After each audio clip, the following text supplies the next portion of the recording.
Chapter 46. Tangaw ay masayang sinalubong sina Hexer ng mga taga roon.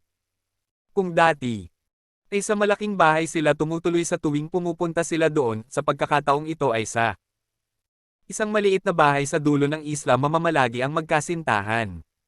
Magkahawak kamay sina Hexer at Mori habang naglalakad sila sa mga buhangin at tinasamyo ang hangin na tumitama sa kanilang mga pisngi. Si Cedric Juan sa malaking bahay. Ligtas kasi ang Hexer na kayang-kaya na niyang lumaban kaya okay lang. Nalumayo muna sila ni Mori ng gulo at panganib. Remember this for the rest of my life, wika ni Mori. Huwag kang ang masyadong nag-i-emote. Baka pati ako ay maiyak niyan, biro. Hexer. Inihilig ni Mori ang ulo niya sa braso ng kasintahan at saka nagsalita, umiiyak din pala. Ang alien. Malakas na tawanan ang narinig sa buong paligid. Ngunit tanging silang dalawa lamang ang nakarinig noon sapagkat sa lugar na kanilang kinaroroonan ay walang kahit sinong heto. Maraming supply ang naabutan nila sa bahay. Masaya ang paningin sa paligid. Nagagalak siyang makasama ang sa lugar na iyon. Susulitin niya ang lahat habang nasa mundo pa ng mga tao ang nobyo niya dahil bilang isang dalubhasa. Sa science, alam niya na maaaring makalimutan siya pagdating ng panahon. Dahil malapit ng magtanghalian kaya nag-asikaso na si Mori ng pagluluto. May sariwang isda kaya sinabawan niya ang kalahati at ang malalaki ay pinaihaw niya kay Hexer. Mahal, iyong device na nagawa mo, kaya ba talagang malaman noon ang mga alien na? Tanong ni Hexer. Nagpapahinga sila sa duyan na nakakabit sa dalawang puno sa tabing dagat. Akala ko ba nandito tayo para sa bakasyon? Tanong din ni Mori. Pasensya ka na. Pagkatapos Tesel ang bakasyon natin na ito, sisikapin kong harapin naman ang kalaban na hindi ko pa nakikita. Baka mamaya si Jomar na pala iyon, pabiro pang sabi ni Hexer. Taka mo na isipin niya. Kahit sandali lang, magnalam kung hanggang kailan tayo. May mga tauhan ka na rin naman na gumagalaw para sa libana at katulong ng gobyerno, tiyak kapag nakita nila si Jomar ay hindi sila nagdadalawang isip na sabihin iyon sa iyo. Napatingin si Hexer sa magandang babae na nasa tabi. Batid niyang marami siyang pagkukulang dito. Ang pagiging tapat nito ay hindi sa kanilang dalawa, si Mori ang talagang matibay. Isang masuyong halik ang iginawad ni Hexer sa kasi. May naririnig siya sa kanyang utak pero hindi niya alam kung ano. Malabo yun at hindi niya maintindihan. Ang sweet naman, biglang sabi ni Cedric. Napatayo si Hexer mula sa pagkakahiga sa duyan. Ulat siya sa presensya ng kaibigan. Lalo at utos niya ay walang dapat umistorbo sa kanila ni Mori. Si Mori ay masama rin ang loob habang nakatingin ng masama sa kanyang pinsan. May halong biro na pinapalayas niya si Cedric at sinabihan itong istorbo. Nakataas ang mga kamay na tumawa si Cedric. Panayang hingi niya ng pasya sa magkasintahan. Nakiusap din siyang doon daw muna siya mamamalagi. May magagawa pa ba ako sa kukulaitan mo? Tanong ni Mori. Gusto ko sanang magkasarilinan kami ni Hexer pero para kang asawa na nakabantay palagi sa kerida. Mamatay ako kapag malayo sa inyo. Miss na miss ko kasi kayo, biro ni Cedric. Ngunit hindi pa tapos magsalita si nitong tuwalya.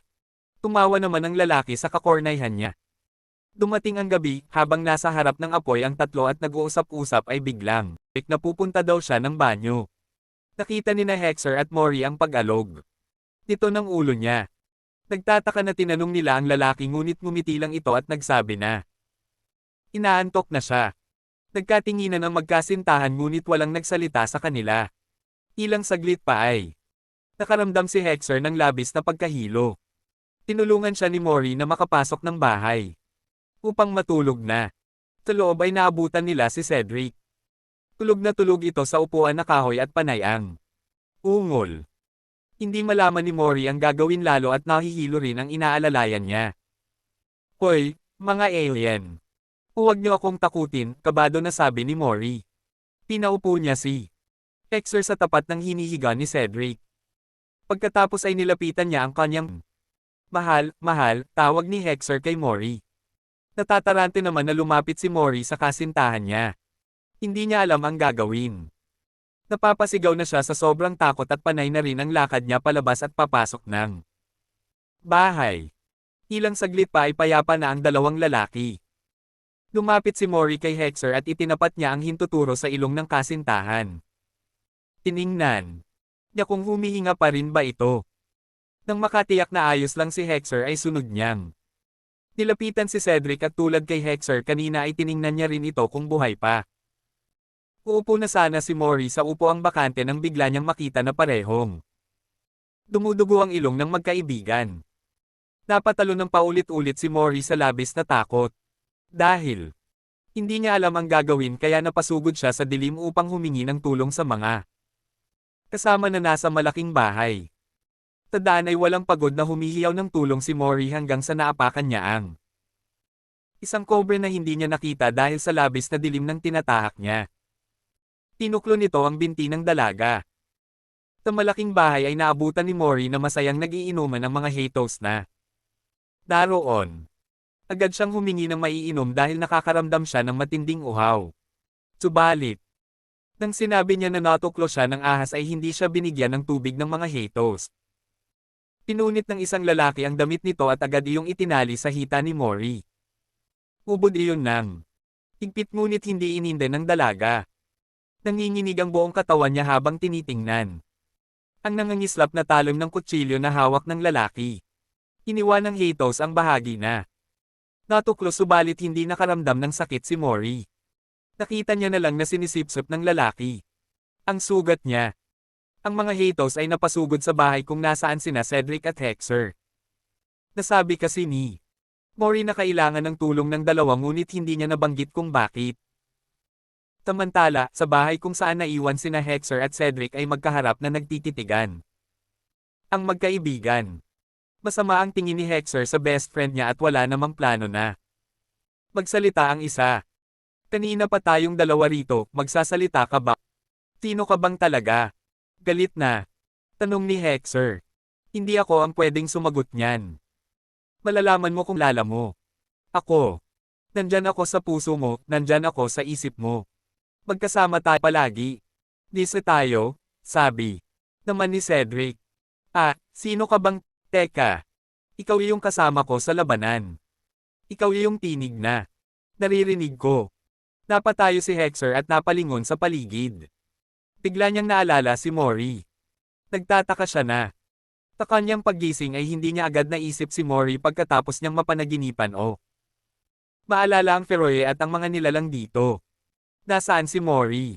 Nagtataka na tanong ni Hexer. Hindi ko alam. Una akong nakadama ng pagkahilo kanina at sabay tayong nagising. Sabi ni Cedric. Napatakbo si Hexer sa silid, sa kusina, sa banyo at sa labas ng bahay.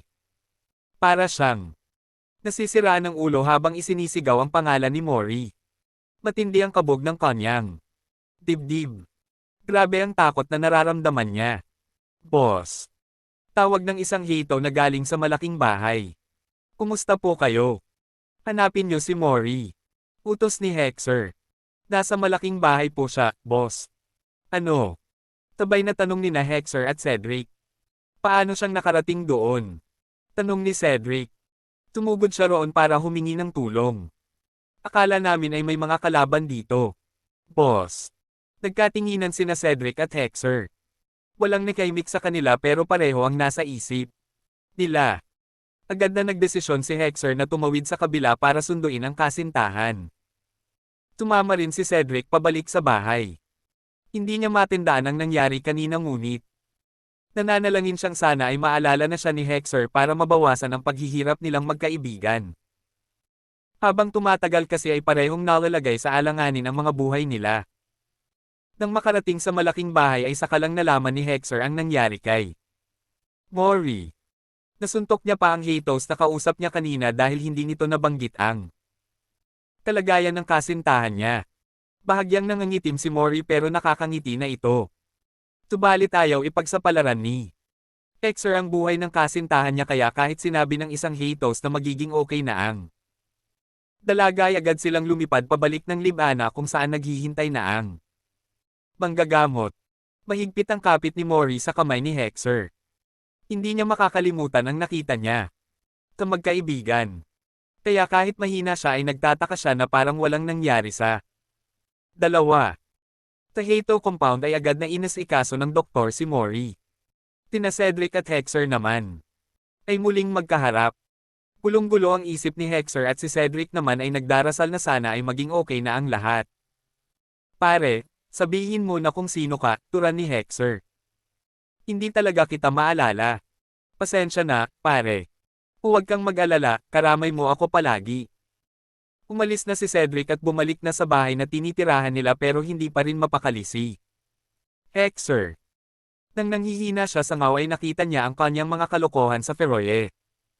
Ang paggulong sa buhangin, ang kakulaitan niya sa Lambani at ang mga kauri niyang sumusunod lang sa utos niya. Tinubukan niyang tingnan ang kanang pulsuhan. Laking gulat niya na muling lumitaw ang letrang F.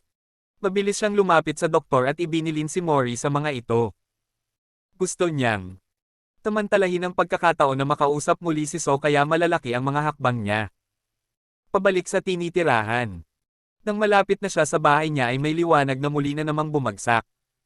Sa pagkakataong ito, gising bilis ng kidlat na nakarating siya sa lugar kung saan nalaglag ang maliwanag na bagay. Halos hindi maibuka ni Hexer ang kanyang bibig habang titig na titig sa nakita niya. Hanggang unti-unting niya naiusal ang mga katagang. Ikaw. Ikaw ang liwanag na nakikita ko. Chapter 47. Hindi kaagad nakakilos ang taong kausap ni Hexer. Ang binata naman ay agad dinambahan. Ang lalaki kaya nagpagulong-gulong sila sa putikan. Malakas din ito ngunit ginamit ni Hexer ang lahat ng lakas niya dahil batid niyang hindi normal na tao ang nadadaganan niya. Pare, let me go. Hindi ako kaaway, ano ba? Malakas na sabi ni Cedric. Dahan-dahan na niluwagan ni Hexer ang hawak niya sa kaibigan at tinulungan itong tumayo. Hanggang sa maramdaman niya ang labis na pananakit ng kanyang ulo. Napaupo at kinalaunan ay napahiga si Hexer sa maputik na damuhan. Si Cedric ay ganoon din. Kahit anong mangyari ay mananatili ako sa puso mo, sa isip mo. Ikaw at ako ay iisa. Bilang tagapangalaga ng iyong kapangyarihan ay kasama mo ako palagi kahit saan ka man pumunta. Malaglag man ako, mananatili pa rin ako sa tabi mo dahil nandyan ako sa puso't isip mo, wika ng tinig na naririnig ni Hexer. Aking bituin, tagapangalaga ng aking kapangyarihan. Tawag ni Hexer sa naririnig niyang tinig. Natatandaan mo na ba ako, magiting na mandirigma ng Feroye? Oo. Oo. Bumalik ang alaala ni Hexer sa kanyang buhay noon sa Feroye. Ang system, ang malalaking monitors, ang mga batong punong-puno ng diamante, ang bituin na palagi niyang kasama. Lahat iyon ay naaalala na niya.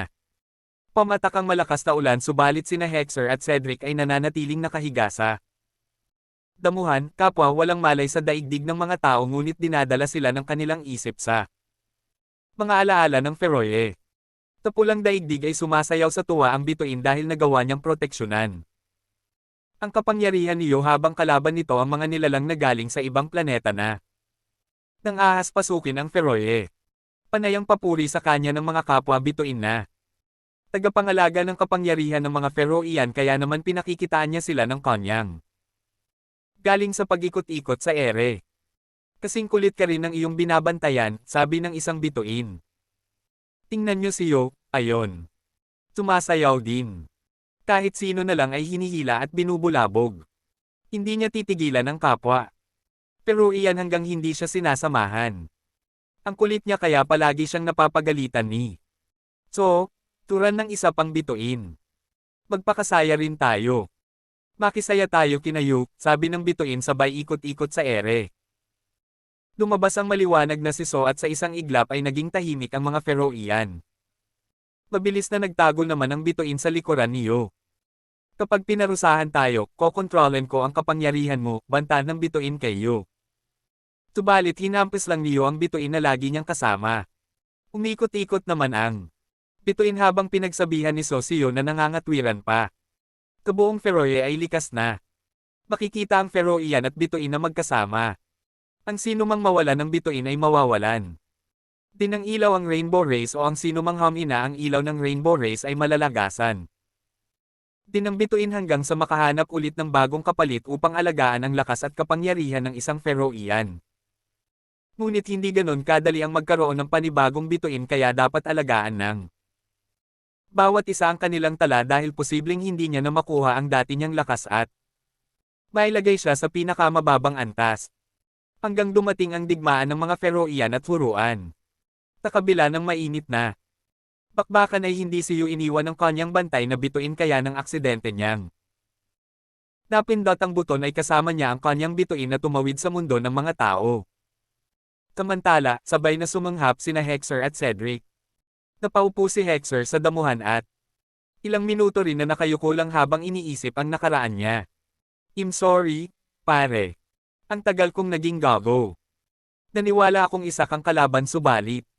Hindi pala.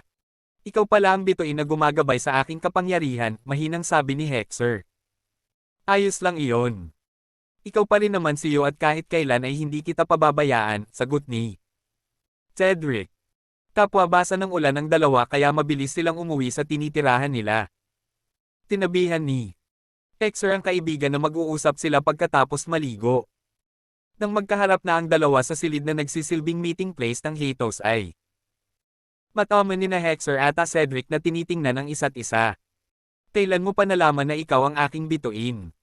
Tanong ni Hexer sa kaibigan niya. Matagal ko nang alam.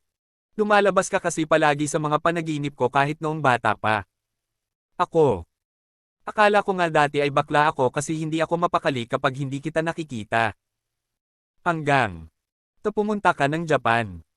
Nakarating ako sa Japan dahil sa panaginip ko, saad ni Cedric. What do you mean? Nakita mo ako sa Japan, di ba? Noong time na iyon natulog lang ako. Paggising ko, nandun na ako. Astig di ba? Dapat pala sumama na lang ako sa iyo para libre. Kidding aside, pare, bakit ka biglang bumabagsak na isang liwanag? Alam kong ikaw din ang nakita ko noon kaya inakala kong ikaw din ang kalaban. Umuuwi kasi ako sa bahay. Hindi alam ni na daddy at mommy na narito ako. Isa iyon sa kakayahan ko. Kaya ngayon, ang alam nila roon ay natutulog na ako. Sa araw naman ay nagtratrabaho ako. Bakit bigla kang sumulpat noon sa basement ng bahay ni na Jordan? Sapagkat kailangan mo ako. Mas malakas ka sa labanan kapag magkasama tayo dahil ako nga ang bantay ng kapangyarihan mo. Dahil sa liwanag ni Cedric ay napahilamo si Hexer sa mukha niya. Bilang Feroian ay mahalaga sa kanya ang makasama palagi ang kaibigan subalit bilang tao ay mas gusto niyang mapag-isa para may oras siya kasama si Mori. Niyaya ni Hexer ang kaibigan na pumasok sa silid niya.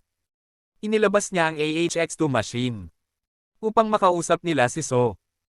Mahigpit ang bilin niya kay Cedric na isikrito lang ang tungkol sa machine ngunit nalaman ni Hexer na matagal na palang alam ni Cedric ang tungkol sa machine. Magiting na bayani, nagagalak akong muli kang makausap. Nakulat na bituin, ang dami mong mga paglabag bungad ni So. Nawawala kasi palagi ang letre sa aking kanso kaya hindi ko alam kung paano ka makakausap. Gusto kong mabatid kung ano ba ang kahihinatnan namin doon ng mga tao, turan ni Hexer. Ang lahat ay walang katiyakan. Subalit dahil nagkamali ka ng inom ng Gayuma kaya gumagawa kami ng ibang paraan para maibalik ka rito sa iba rin na dahilan, ani ni So. Ngunit tao na kami, sabad ni Cedric. Paano si Mori? Hindi ba siya pwede sa mundo natin? Tao ang nilalang na iniibig mo, bayani. Ipinagbabawal ng bathala na umibig tayong mga Feroian. Huwag mong kalimutan na wala tayong puso. So, tao rin ako. Nabubuhay pa rin si Hexer sa katawan ko. Feroian ka rin. At ikaw, munting bituin, huwag mong pakialaman ang galaw ng mga nakahilerang bituin sa kalawakan. Nagagalit, sabi ni So. Napag-alaman ni na Hexer at Cedric ang tungkol sa ginagawa ng mga Feroian upang mapapayag ang bathala na umibig ang Mafia Prince. Dama ni Hexer ang pangungulila sa mundong kanyang pinanggalingan subalit nasasaktan siya kapag naiisip na mapapahiwalay siya kay Mori. Tinanong ng magkaibigan si So kung ano ang dapat nilang gawin ngunit ikinabigla nila. Ang sagot nito, ang mundo ng mga tao ay nanganganib. Katulad ng ginawa mo sa Feroe, sana ay magawa mo rin, Yu, na may salba ang mundong iyan.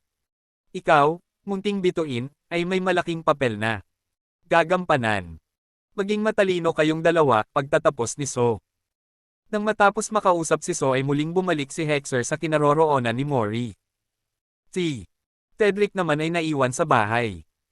Naabutan ni Hexer si Froilan na nag-aalala sa kalagayan ni Mori. Saan ka galing? Tanong ni Froilan. Umuwi muna ako, Nong. Bakit naman naging ganito ang dapat sana ay masayang bakasyon nyo? Hindi ko rin po alam, Ninong. Pagsisinungaling ni Hexer. Akala ko pa naman ay magiging masaya ang bakasyon mo na ito. Siya nga pala, nabawi na.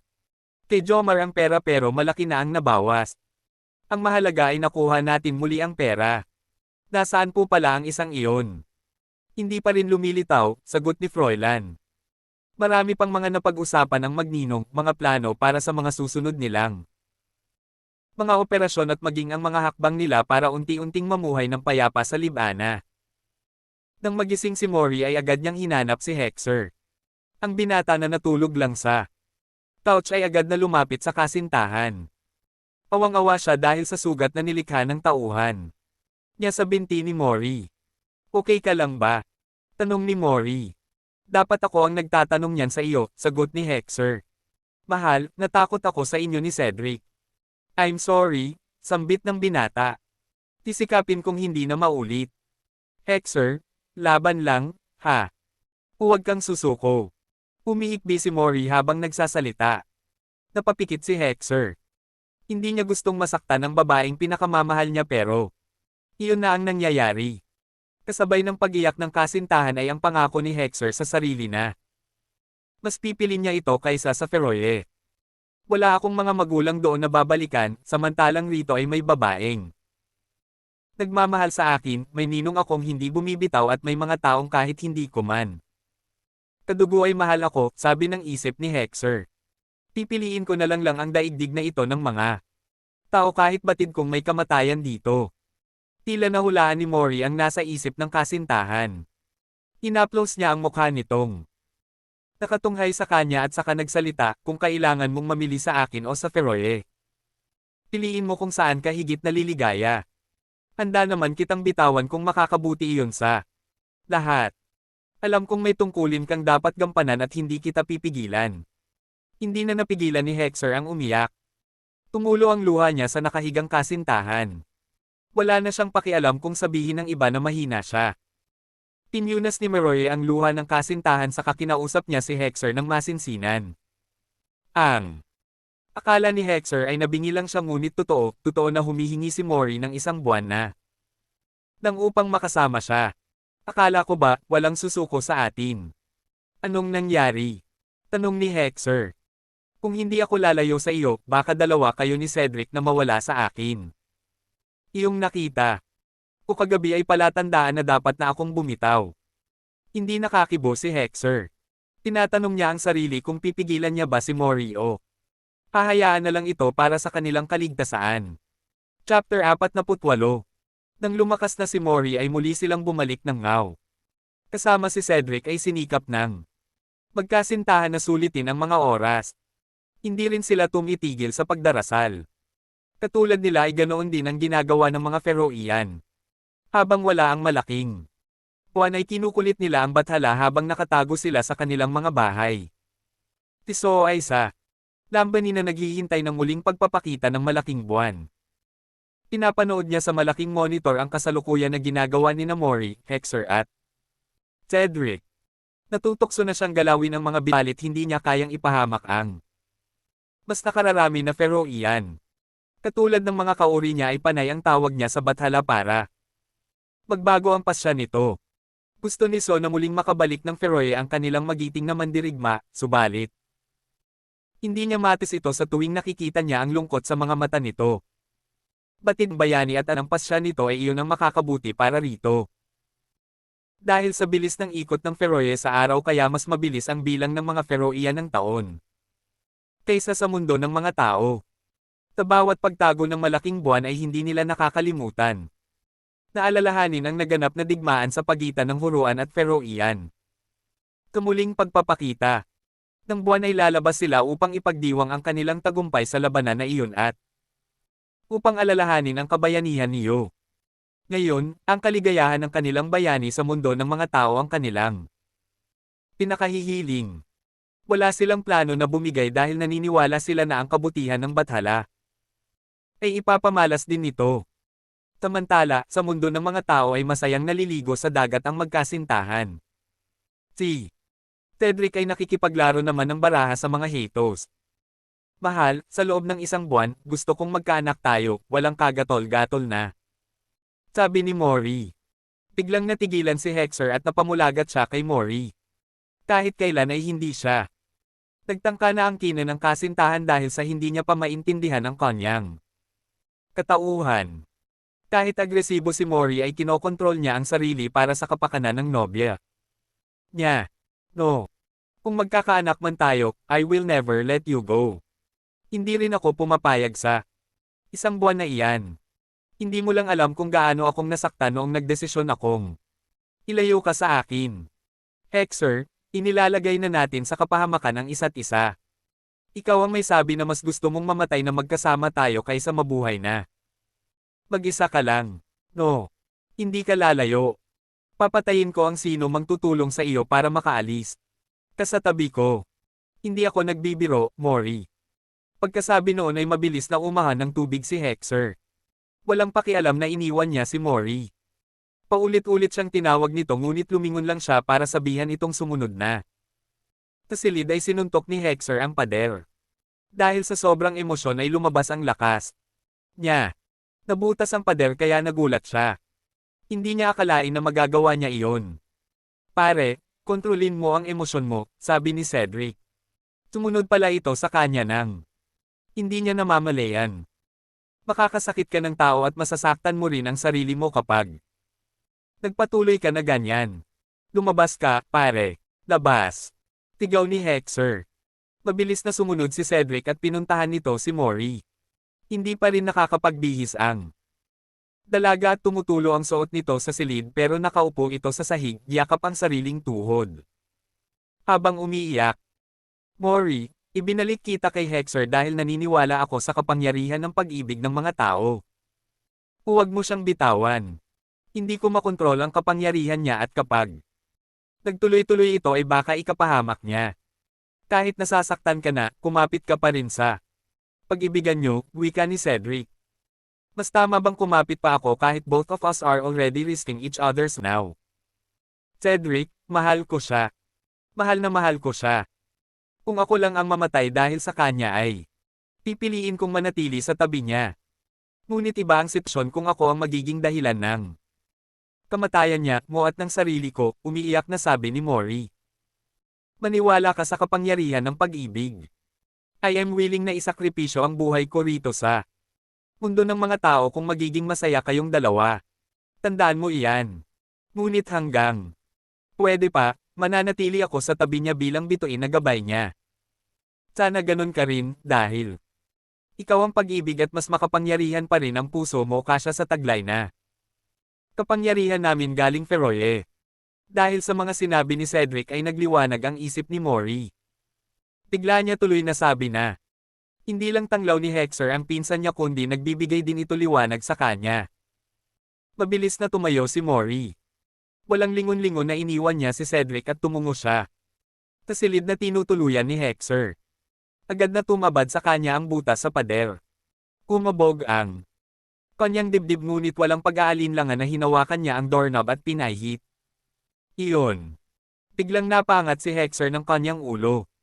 Duguan ang kanyang kamao ngunit wala siyang nararamdaman. Manhid pati ang puso niya.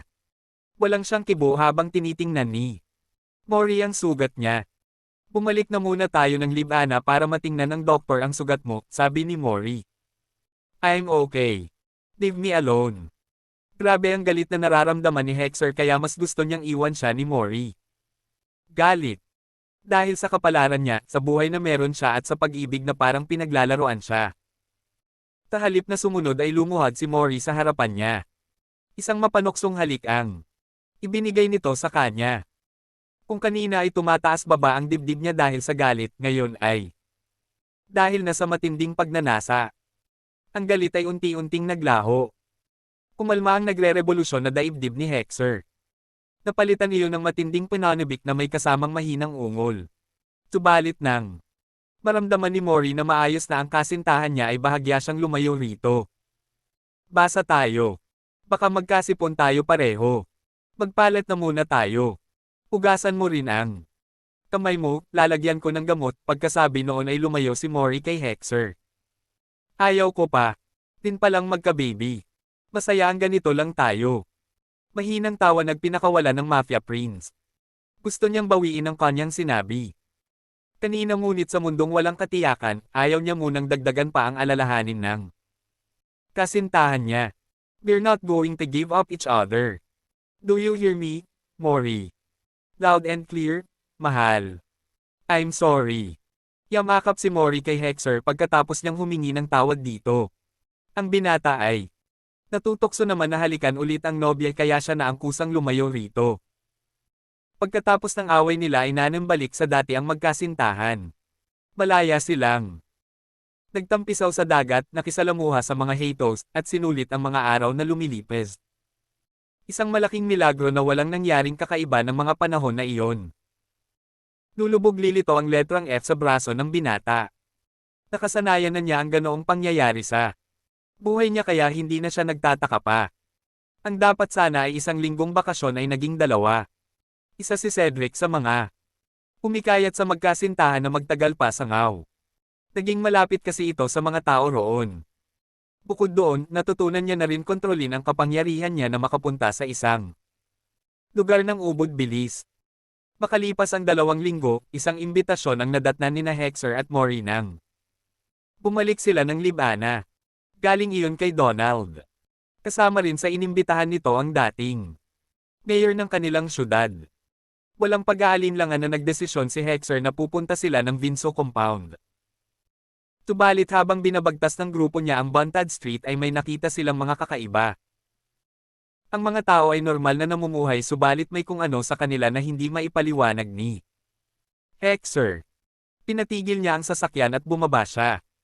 Manong, bakit po kayo kumakain ng damo? Wala na po ba kayong makain? Tanong ng binata.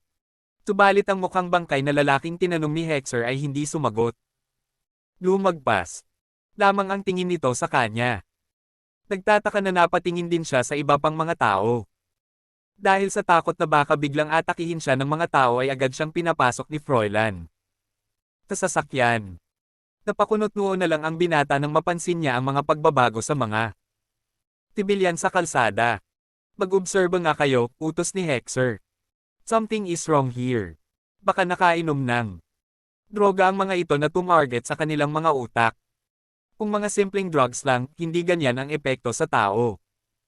Baka may ginawa ito si Jomar para maging ganyan ang mga tao, sabi ni Froilan. Dahan-dahan ang usad ng sasakyan na kinalululanan ni Hexer. Gusto niya kasing makita ng malinaw ang mga tao at ang mga pagbabago ng mga ito. Diesel lang ang nakita niya at isang malaking question mark ang iniwan noon sa ulo niya. Sa Vinso Compound ay mas nauna lang dumating ang dating mayor ng Libana. Sumunod naman ang grupo ni Hexer. Naroon pa rin ang mga butas na nilikha ng pagsabog, ang bahay. Ay marami pa rin tama ng baril. Patay na ang dating mga halaman sa paligid at kaunti na rin ang mga tao. Welcome. Masayang sinalubong sila ng malakas ng si Donald. Hindi na halata rito ang trauma na dulot ng matagal na pagkakakulong. Agad silang pinaupo nito sa malaking rest house na noong bata pa siya ay nagsilbing laruan niya kapag isinasama siya ng kanyang ama sa lugar na iyon. Ang dating mayor ng Libana ay panay ang kwento. Hanggang sa mabanggit nito ang pinagmulan ng Hato. Ayon sa kanya, ang Hato Mafia Group ay nagsimula lamang sa isang timpleng grupo na ang layunin ay magnakaw upang may maipakain sa mga sibilyan na nagugutom noon dahil sa kawalang hiyaan ng namumuno noon sa Libana. Ang teenager noon na lolo niya ay unti-unting pinalaki ang grupo hanggang sa makilala sila sa buong syudad. Ilang beses silang sinikap na pulbasan ng gobyerno ngunit lalo silang nag-init. At pinasok na rin ang iba pang mga illegal na gawain. Dahil sa suporta ng mamamayan mismo kaya hindi sila napuksa hanggang sa mas lalo pa. Tilang lumaki ng lumaki. Nang marinig iyon ay natutuwa na nagtanong pa ng maraming tanong si Hexer hanggang sa nalaman niya na pati ang nakaraan libana. Ang simpleng salo-salo na inihanda ni Donald ay naging makabuluhan kay Hexer. Ang grupo na iniwan sa kanya ng mga magulang ay mas lalo pang naging malapit sa puso niya pagkatapos niyang malaman ang kwento nito. Ang pagkalito ay mas lalong yumigting sa kanyang puso. Nasasabik siyang makita na muli. Ang Feroe ngunit si Mori at ang Heito ang prioridad niya. At ang mga alaala ng Ferola ay para bangmulto na hindi siya pinatatahimak. Chapter 49. Makalipas ang isang buwan, ang dating mayor ng Libana ay nagpatawag din ng meeting sa Ryrene Underground. Tikreto yung isinagawa dahil sa banta ni Jomar na wawasakin niya ang buong syudad ng Libana na nagsisimula na muling maging maayos.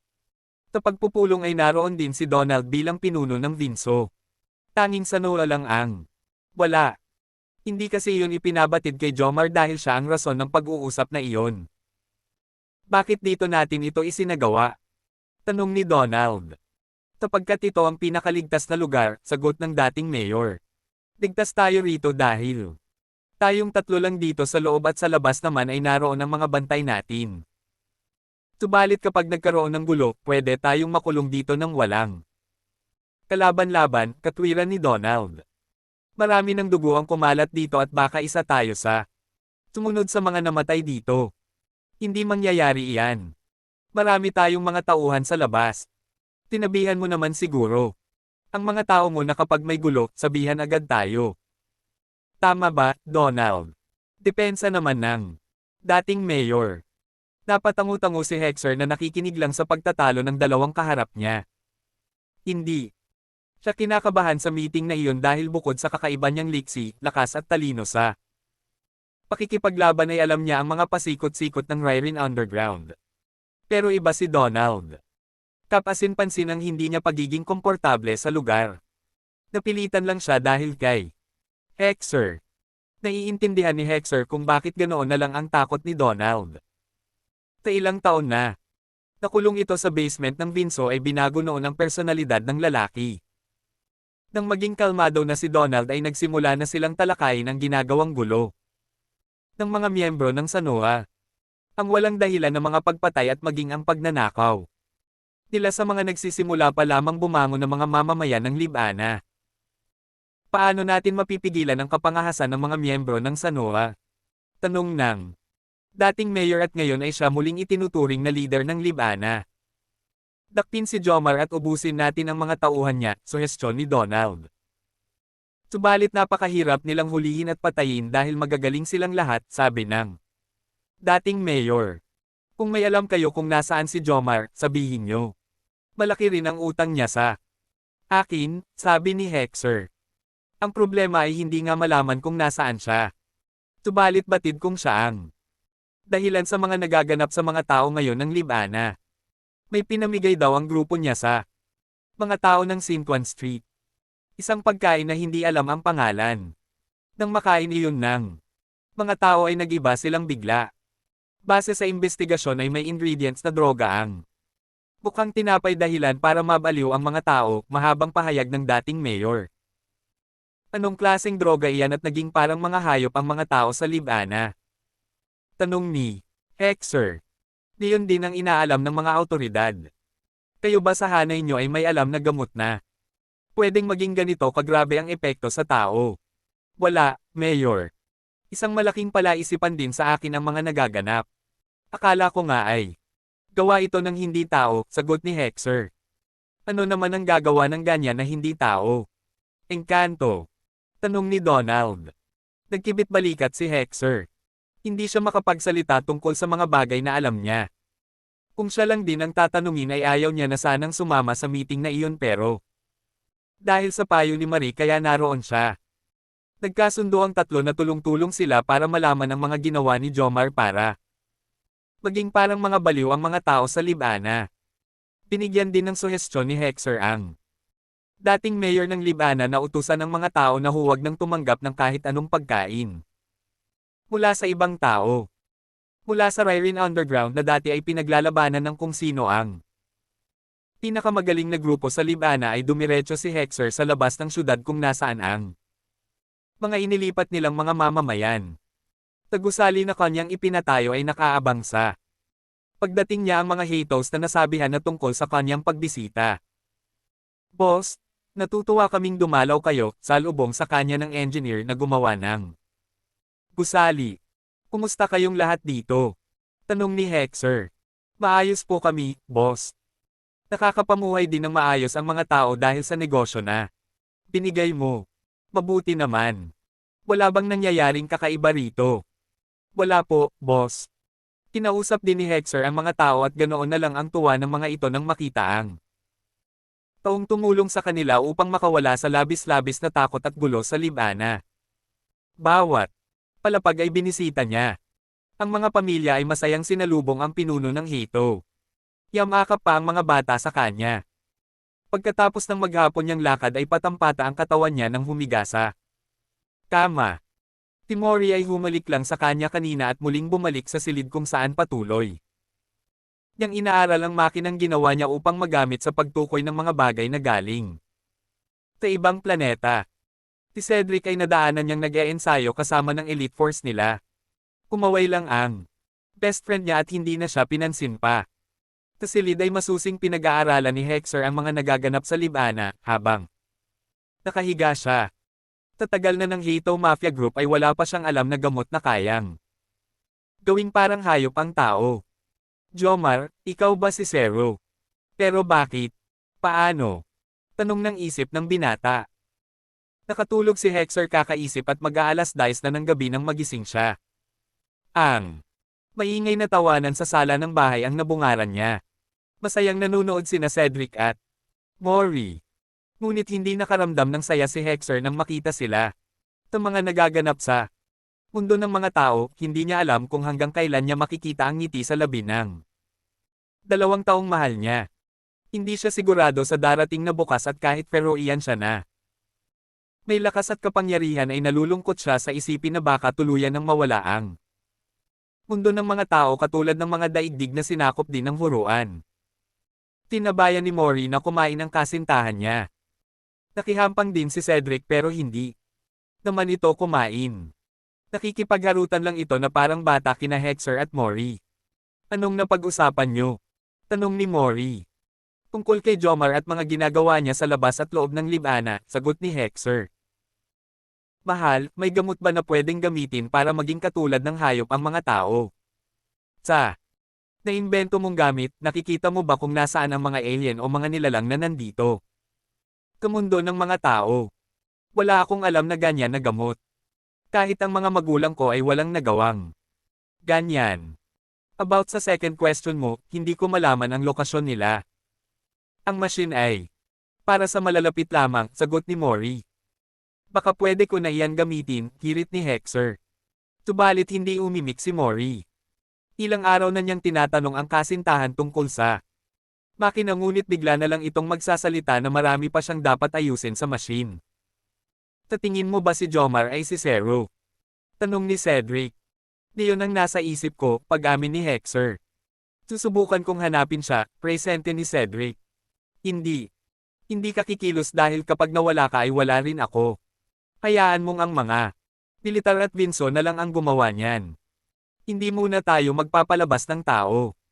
Walang nagawa si Cedric kundi ang sumunod sa Feroia na kanyang binabantayan. Tama.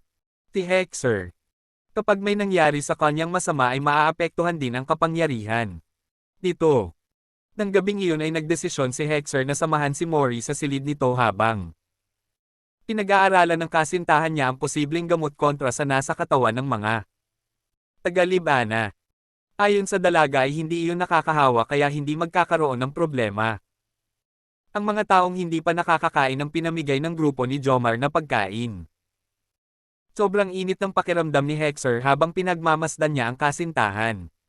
Kakaiba iyon sa pag-init ng katawan niya kumpara dati. Habang tumatagal ay nagiging sensitibo siya sa bawat pagkakadikit ng katawan nila ni Mori. Ang pagpipigil niya sa sarili ay ganoon na. Nang upang mapanindigan ang kanyang sinabi sa nobya niya.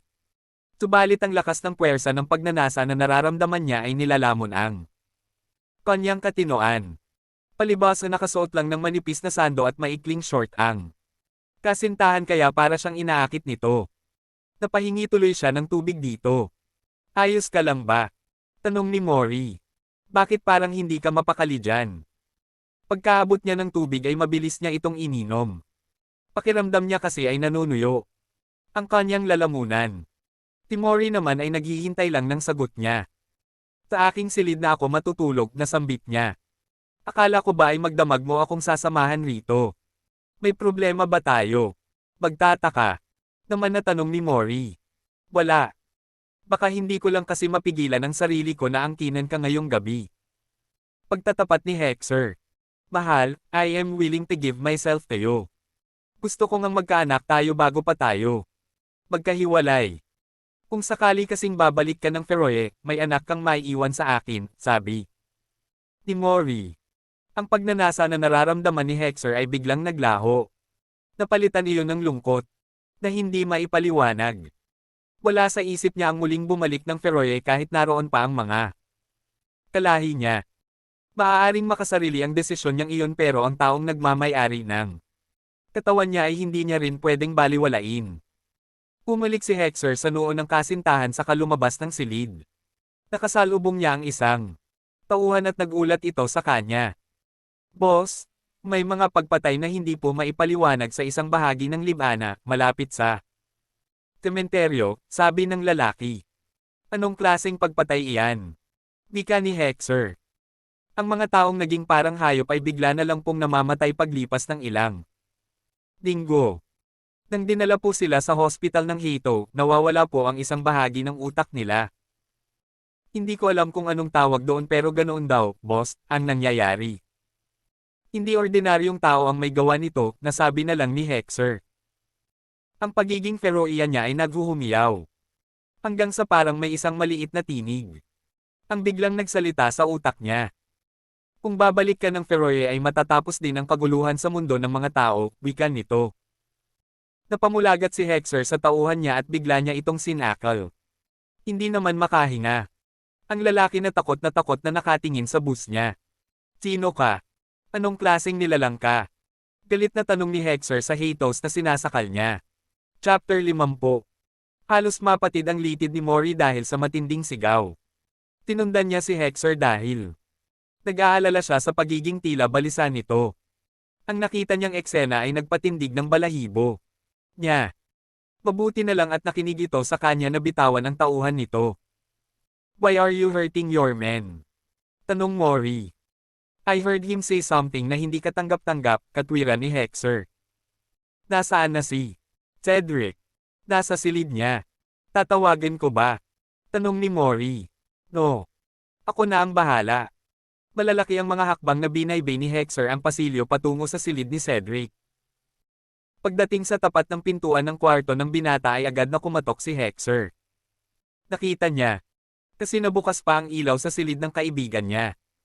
Hindi naman inaasahan ni Cedric ang makita si Hexer sa tapat ng silid niya sa 10 oras ng gabi. Dahil batid niyang may problema ito kaya agad niyang pinapasok ang kanyang best friend. Sa likod nito ay si Mori na nag-aalala. Hindi ka ba umuwi sa inyo? Tanong agad ni Mori sa pinsan niya. Alam na ng dalaga kong paano nagagawa ni Cedric ang magpalipat-lipat. Hindi na muna. Wala sa bahay sina daddy at mommy kaya pahinga muna ako sa pagtawid. Tawid sa amin at dito, sagot ni Cedric. Ikaw ba ang naririnig ko kanina? Matapang na tanong ni Hexer. Ako. Hindi, pare. May naririnig ka ba? Meron, Cedric. Sa utak ko ay may nagsasalita na isang tinig. Baka gumagana ang program nyo ni So. Maaring sinusubukan niyang gamitin ito dahil madalas mawala ang letrang F sa braso mo.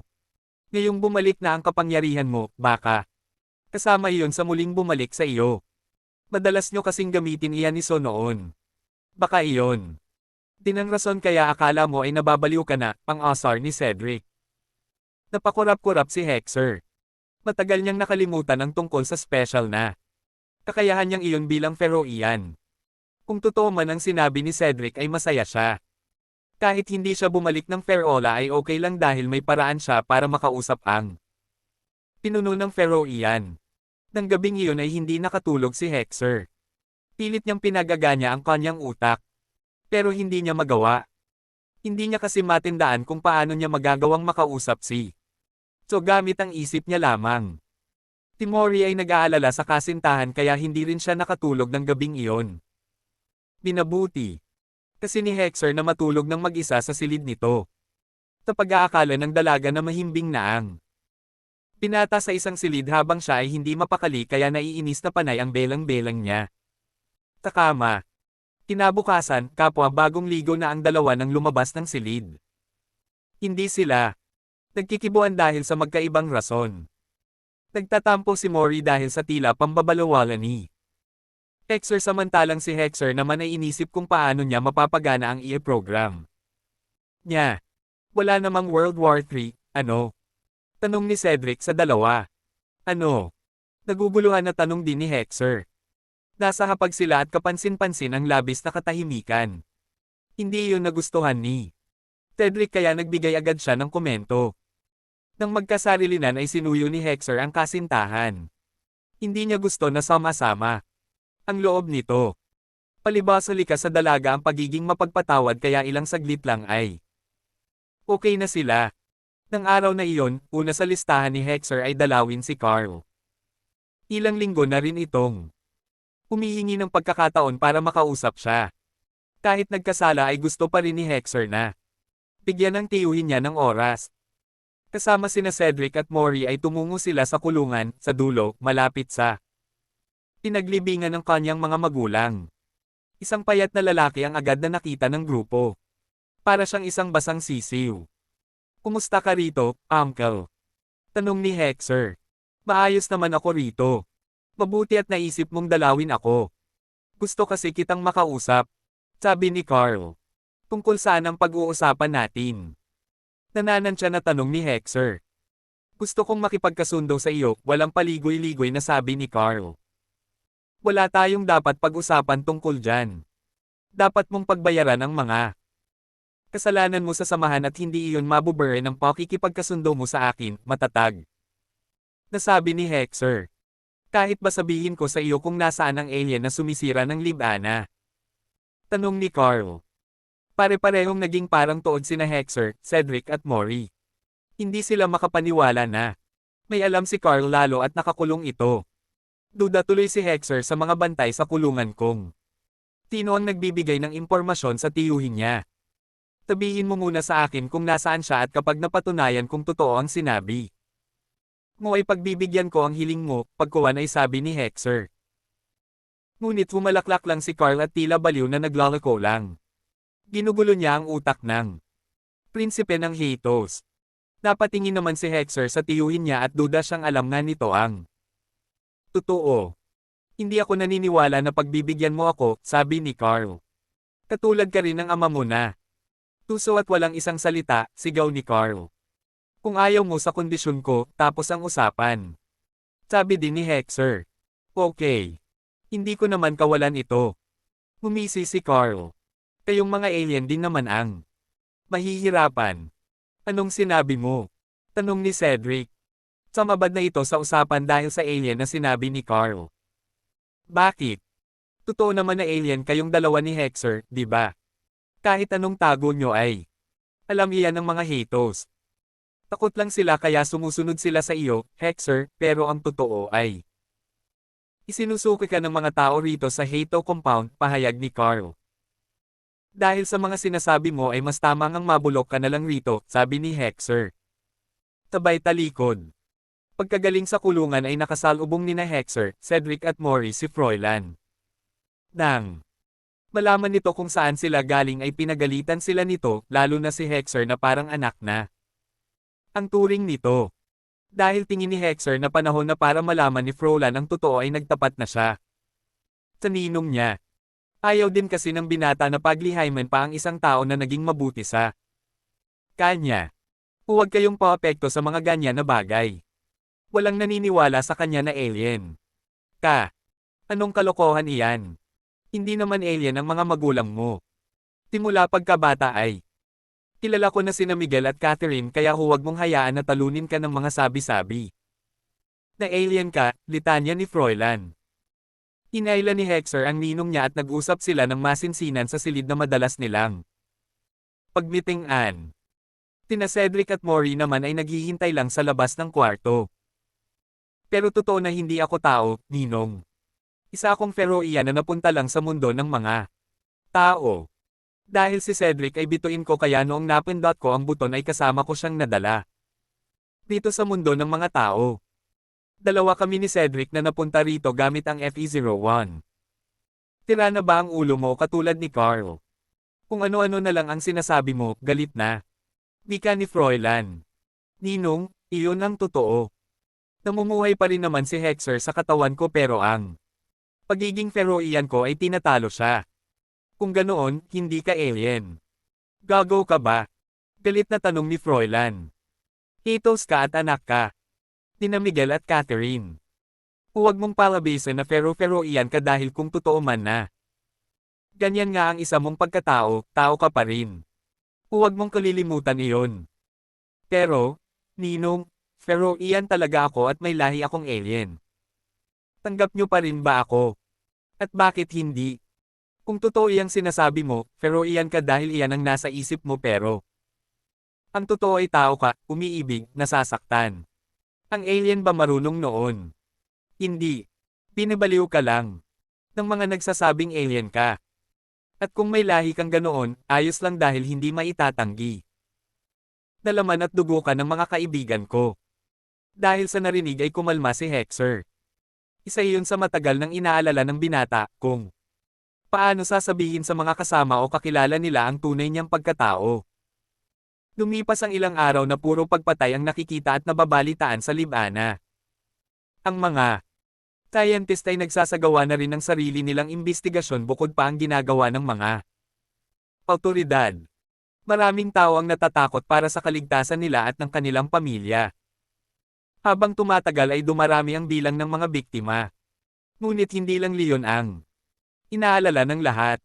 Patuloy din ang panggugulo ng Sanoa. Pati kabisera ng bansa ay pinupulbos na nila. Ang mga underground transaction nila ay nababalitaan ni Hexer.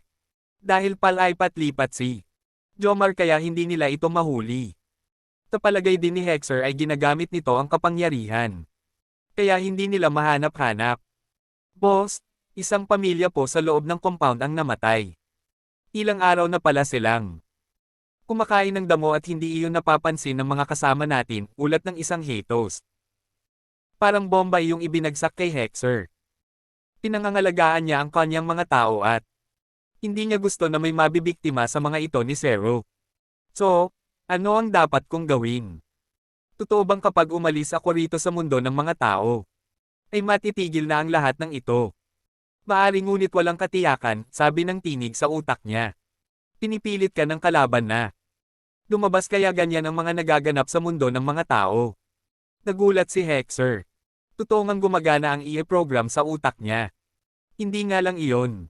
Katulad noon. Hindi niya alam kung paano gamitin pa ito at kung paano kontrolin. Habang nagaganap ang mga kaguluhan sa mundo ng mga tao ay nagpapatuloy din ang pagbantay ng mga Feroian. Gusto din nilang malaman kung nasaan si Zero. Malaki ang epekto ng nanghuruan sa mundo ng mga tao. Base sa aking pag-aaral, kung nasaan si Zero ay naroon din ang kampo niya, ani ni So. Ibig sabihin ba ay nasa mundo na ng mga tao ngayon ang mga huruan? Tanong ni Wee. Diyon ang nakikita ko. At si Zero ay nagpapanggap na tao. Ginugulo niya ang isip at puso ng mga tao. Kinukuha din niya ang utak ng mga ito para mas maging matalino siya at para matalo. Niya ang talinong taglay ng mga tao, wika ni So. Ano ang pwede nating gawin upang matulungan si Yu? Wala tayong magagawa.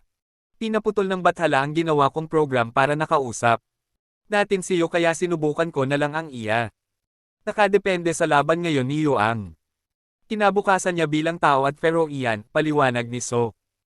Kung sakali bang magtagumpay siya ay babalik siya rito o mananatil siya sa mundo ng mga tao. Tanong ni Wee.